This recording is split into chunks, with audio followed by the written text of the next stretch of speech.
यस्त्वात्मरतिरेव स्यादात्मा तृप्तश्च मानवाः आत्मन्येव च संतुष्टस्तस्य कार्यं न विद्यते।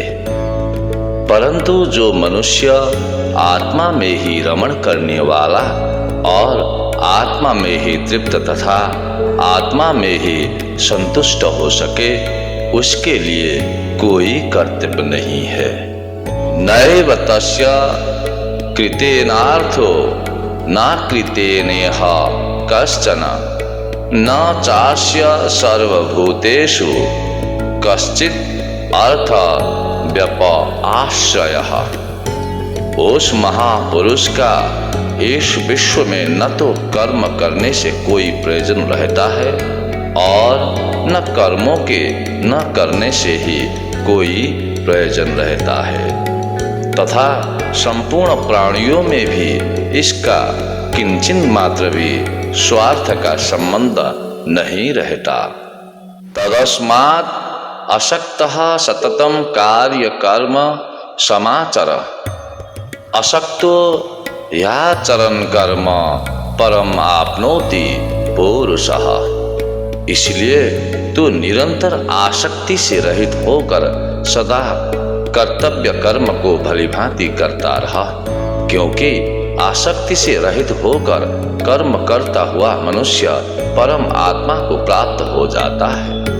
कर्मणैव हि संसिद्धिम् आस्थिता जनकादयः लोक संग्रहम् एवापि संपश्यन् कर्तुम् अर्हसि। जनकादि ज्ञानी जन भी आसक्ति रहित कर्म द्वारा ही परम सिद्धि को प्राप्त हुए थे। इसलिए तथा लोक संग्रह को देखते हुए भी तू कर्म करने ही योग्य है, अर्थात तुझे कर्म करना ही उचित है। यद्यथा चरति श्रेष्ठ तत्त देवतरु जनः या सत्य प्रमाणं कुरुते लोकस् तदनुवर्तते। श्रेष्ठ पुरुष जो आचरण करता है, अन्य पुरुष भी वैसा वैसा ही आचरण करते हैं। वह जो कुछ प्रमाण कर देते हैं, समस्त मनुष्य समुदाय उसी के अनुसार बरतने लग जाता है। न में पार्थस्ति कर्तव्यम त्रिषु लोकेषु किंचिना नानवाप्तम अवाप्तव्यम वर्त एव च कर्मणि। हे अर्जुन, मुझे इन तीन लोकों में न तो कुछ कर्तव्य है और न कोई भी प्राप्त करने योग्य वस्तु अप्राप्त है, तो भी मैं कर्म में ही बरतता हूँ। यदि याहम न वर्तेयम जातु कर्मण्यतन्द्रितः मम वर्तमानो वर्तन्ते मनुष्यः पार्थ सर्वशः।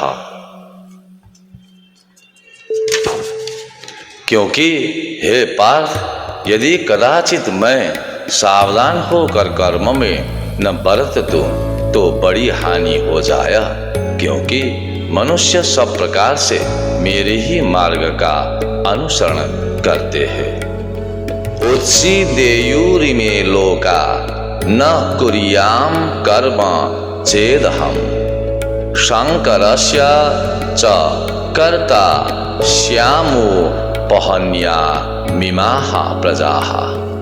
इसलिए यदि मैं कर्म न करूं तो ये सब मनुष्य नष्ट भ्रष्ट हो जाए और मैं शंकरता का करने वाला हूँ तथा इस समस्त प्रजा को नष्ट करने वाला बनूं।